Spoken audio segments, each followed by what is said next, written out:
Hey everyone, welcome back to my channel. तो आज हम डिस्कस करने वाले हैं फ्रैक्शन। तो आज हम देखेंगे इस वीडियो में केवल बेसिक, जो कि हमारा चैप्टर 7 है। Okay, so this is Kaustubhi Maurya. Let's begin. तो इंट्रोडक्शन हम देखते हैं फ्रैक्शन का यहाँ पे कि ये इमेजेस क्यों हैं। तो हमारे पास एक है सुरेश, एक है रीना। ओके, तो यहाँ पे होता क्या है कि जो सुरेश है ना, वो आज अपना लंच बॉक्स नहीं लाया है, और रीना जो है लंच बॉक्स लाई है। उसमें उसके पास 5 पूरी है। ओके, और ये क्या बोलती है रीना कि मैं तुम्हारे साथ शेयर कर लेती हूँ। सुरेश को बोलती कि मैं तुम्हारे साथ शेयर कर लेती हूँ अपना लंच बॉक्स।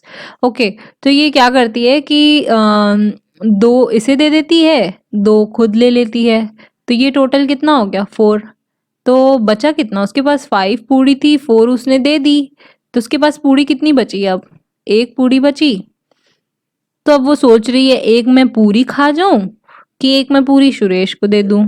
अगर वो एक पूरी खा जाती है तो सुरेश को बुरा लग जाएगा। अगर वो सुरेश को एक पूरी पूरी दे देती है तो रीना को बुरा लग जाएगा कि वो मेरा तो पेट ही नहीं भरा, मुझे तो और खाना है। इसके लिए वो सोचती है कि ठीक है, हमारे पास एक पूरी है जो बची, उसको हम क्या करते हैं, आधा कर देते हैं। आधा सुरेश को दे देंगे, आधा रीना खुद खा जाएगी। तो यहाँ पे वही बताया है कि ये जो एक पूरी थी उसको उसने आधा हाफ कर दिया। ओके, इसको हम एक पूरी मान लेते हैं और इसमें से हाफ कर दिया उसने, हाफ उसको दे दिया सुरेश को और हाफ खुद रख लिया। ठीक है,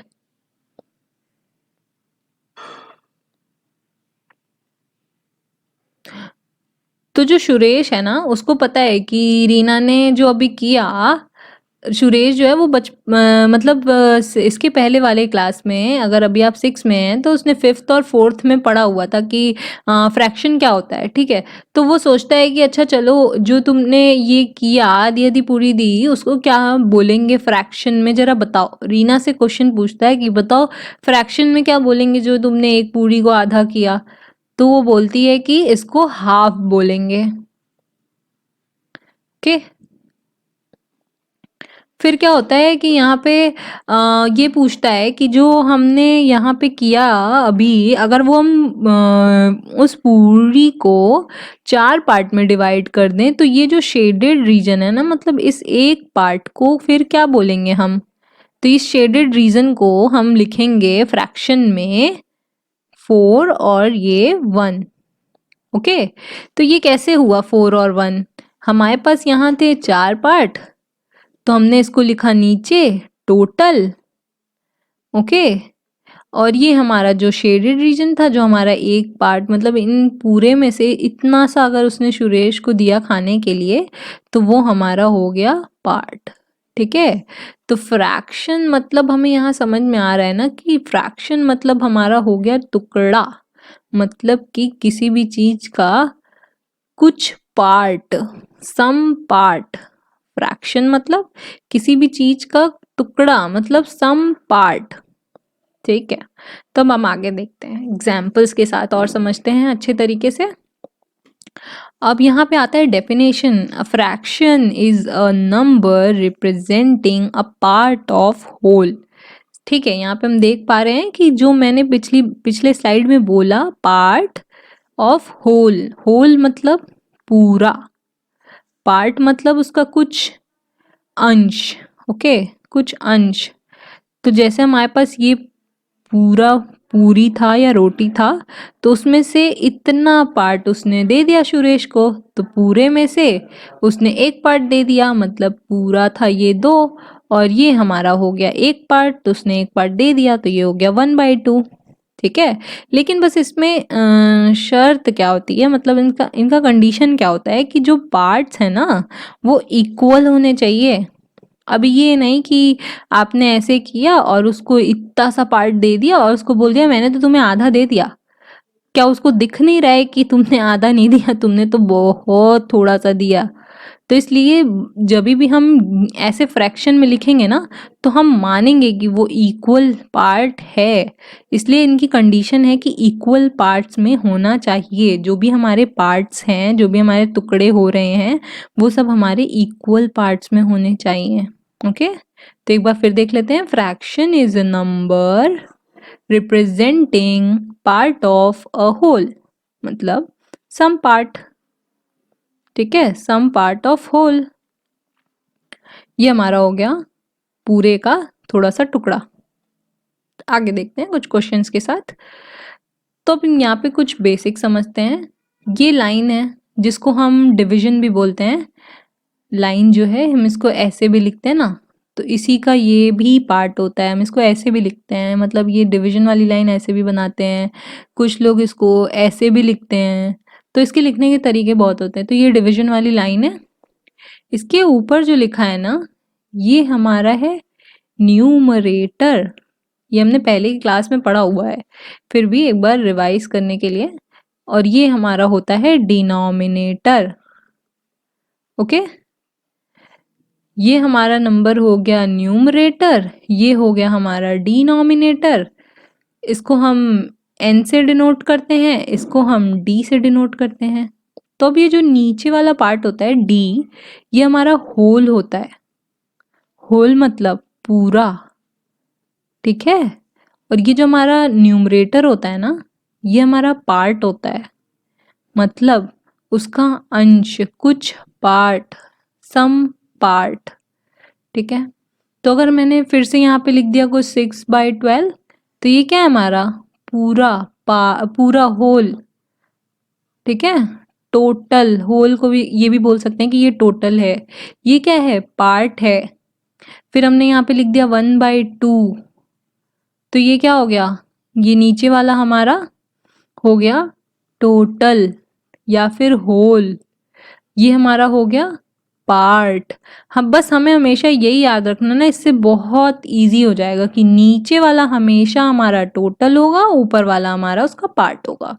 ठीक है, अब हमारे पास कुछ क्वेश्चन है। 1/12, 3/4, 6/5 या 4/2। तो इन सब में से हमें न्यूमरेटर अलग बताना है, डिनोमिनेटर अलग बताना है। तो इसका न्यूमरेटर बताते क्या हो जाएगा। न्यूमरेटर मतलब ऊपर वाला जो होता है n, तो 1। इसका न्यूमरेटर 3, इसका न्यूमरेटर 6, इसका न्यूमरेटर 2। ये हो गया। इसका अब डिनोमिनेटर बता देते हैं। डिनोमिनेटर नीचे होता है, तो 12। इसका डिनोमिनेटर 4, इसका डिनोमिनेटर 5, इसका denominator 4।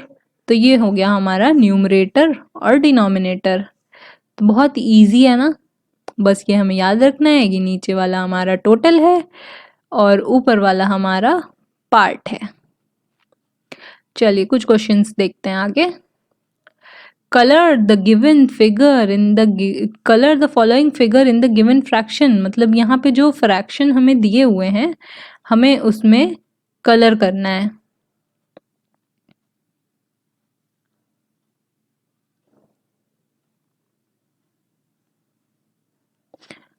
Colour the following figure in given fraction, मतलब यहाँ पे जो हमें फ्रैक्शन दिए हुए हैं ना, हमें उसको कलर करना है। तो देखिए यहाँ पे ये क्या होता है, मैंने बताया ना टोटल होता है, ये हमारा होता है पार्ट। मतलब हमारे पास 6 पूरे टोटल हैं। तो हम देखते हैं, काउंट करते हैं, 1 2 3 4 5 6। मतलब मैंने जो बताया सही बताया, हमारे पास 6 पार्ट हैं। अब उसमें से हमें क्या बोला है कि एक पार्ट जो है ना, उसको शेड कर दो। कोई भी एक पार्ट हम शेड कर देते हैं। तो ये हो गया हमारा 1/6। इसको हम बोलेंगे 1/6। ठीक है, नहीं समझ में आए तो आगे समझते हैं। हमारे पास ये क्या है, टोटल। ये क्या है, पार्ट।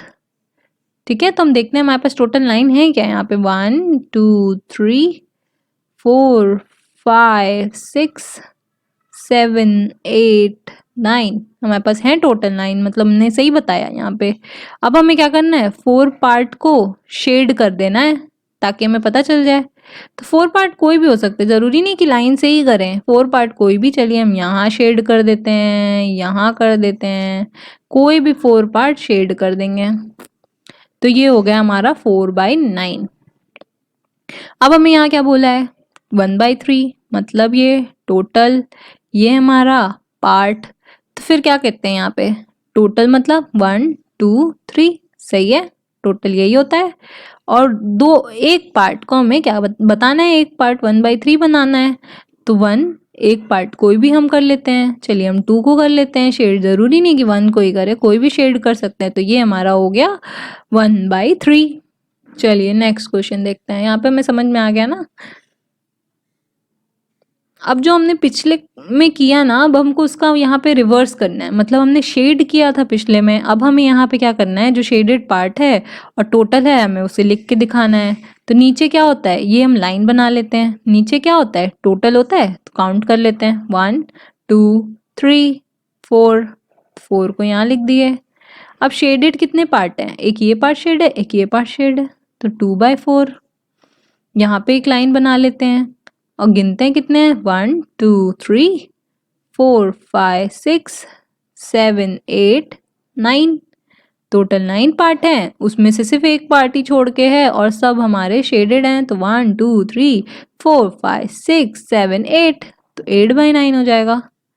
फिर यहाँ लाइन बनाते हैं, टोटल कितने हैं, 1 2 3 4 1 2 3 4 5 6 7 8, टोटल हमारे 8 हैं, उसमें से शेडेड कितने हैं, 1 2 3 4, शेडेड है 4, तो 4/8 है ये।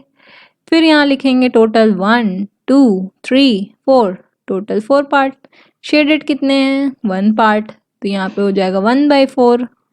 फिर यहाँ पे बनाएंगे लाइन, फिर गिनेंगे 1 2 3 4 5 6 7 8, टोटल हमारे पास 8 हैं, शेडेड कितने हैं, 1 2 3 4, 4 हमारे शेडेड हैं। तो ये हो गया हमारा फ्रैक्शन।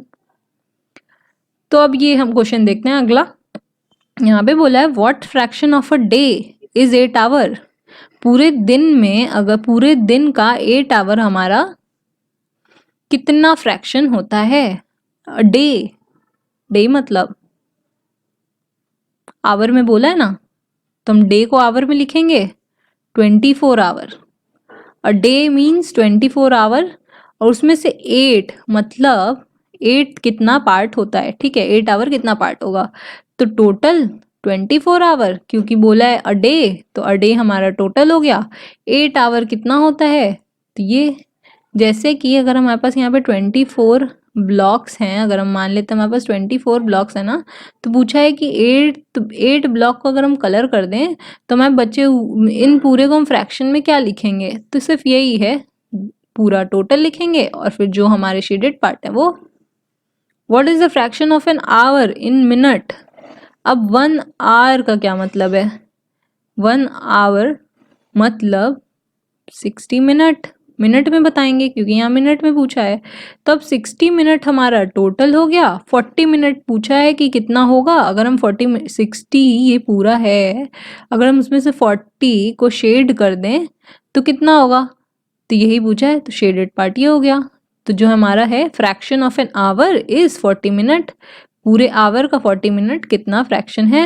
तो अगर हम इसको डिवाइड करना चाहें ना, तो हम 0 से 0 कट कर सकते हैं और 2 के टेबल से 2 ये और 3 ये, तो मतलब अगर देखा जाए ना तो ये 2/3 टाइम होता है, ठीक है, 2/3 टाइम, मतलब 3 टाइम में से 2 टाइम बीत गया। ओके, फिर अब नेक्स्ट क्वेश्चन देखते हैं, कंचन डाइज ड्रेसेस, ठीक है, मतलब वो कपड़े को कलर कर रही है, उसके पास पूरे हैं, she had to dye 30 dresses, total उसको कितना डाई करना है, 30, मतलब ये हो गया टोटल। फिर है she has so far finished, खत्म कर लिया है कितना, 20 ड्रेसेस खत्म कर लिया, मतलब इतना काम हो गया। तो what fraction of dresses she had finished, कितना फिनिश कर लिया, इतना हो गया है जो उसको हमने लिख दिया। तो ये हो गया हमारा यहाँ पे, और बचा हमारा 2/3।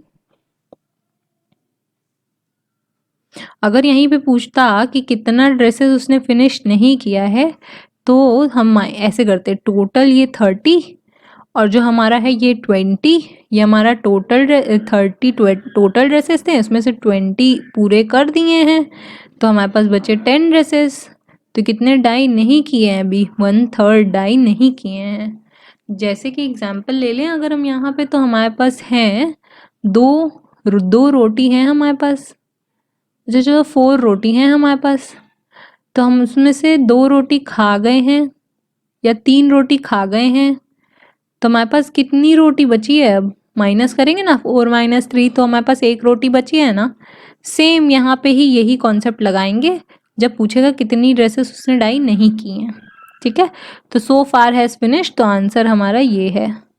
फिर बोलता है write a natural number from 2 to 12, what fraction of them are prime number. Prime natural number बोला है ना, नेचुरल नंबर क्या होते हैं? नेचुरल नंबर जो हमारे नॉर्मल नंबर होते हैं 1 2 3 4, वो हमारे नेचुरल नंबर होते हैं, 1 से शुरू होते हैं। तो यहाँ पे 2 से बोला है, 2 3 4 5 6 7 8 9 10 11 12, तो ये बोला है हमारा टोटल कि हमारे इतने नंबर ले लो 2 से 12 तक।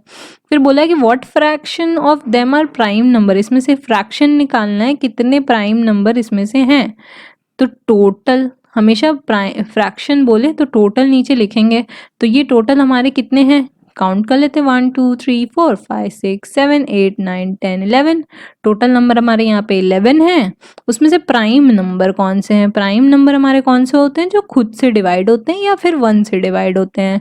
इटसेल्फ खुद से डिवाइड होते हैं या फिर 1 से डिवाइड होते हैं, तो 2 खुद से डिवाइड होता है और 1 से डिवाइड होता है। फिर 3 है हमारे पास, फिर है हमारे पास 5, क्योंकि 4 तो 2 से डिवाइड होता है, 6 भी 2 से डिवाइड हो जाता है, 7 है हमारे पास खुद से ही डिवाइड होता है और किसी से नहीं होता है, 8 तो 2 से डिवाइड हो जाता है, 9 हमारा 3 से डिवाइड होता है, 10 हमारा 2 से डिवाइड हो जाएगा, 11 हमारा किसी से भी डिवाइड नहीं होगा, खुद से डिवाइड होगा, 1 से होगा, और 12 हमारा 2 से डिवाइड हो जाएगा। इसलिए हमारे पास कौन कौन से नंबर आए, इसको छोड़ देंगे, ये नहीं, सिर्फ 11 तक। तो ये हमारा 1 2 3 4 5, तो ये हमारा हो गया 5/11, हमारा आंसर हो गया। तो पूछा है कि टोटल में से 2 से 12 तक कितने प्राइम नंबर हैं जो फ्रैक्शन में हमें लिखना है, what fraction of them are prime number. ठीक है, तो आज यहीं तक हम पढ़ेंगे, इसके आगे हम नेक्स्ट पार्ट में पढ़ेंगे। ये तो हमारा इंट्रोडक्शन था, अब इसके आगे फर्दर हम फ्रैक्शन को डिटेल में पढ़ेंगे नेक्स्ट पार्ट में। ये हमारा पार्ट 1 था, आगे पार्ट 2 भी आएगा। So stay tuned, thank you very much, bye bye.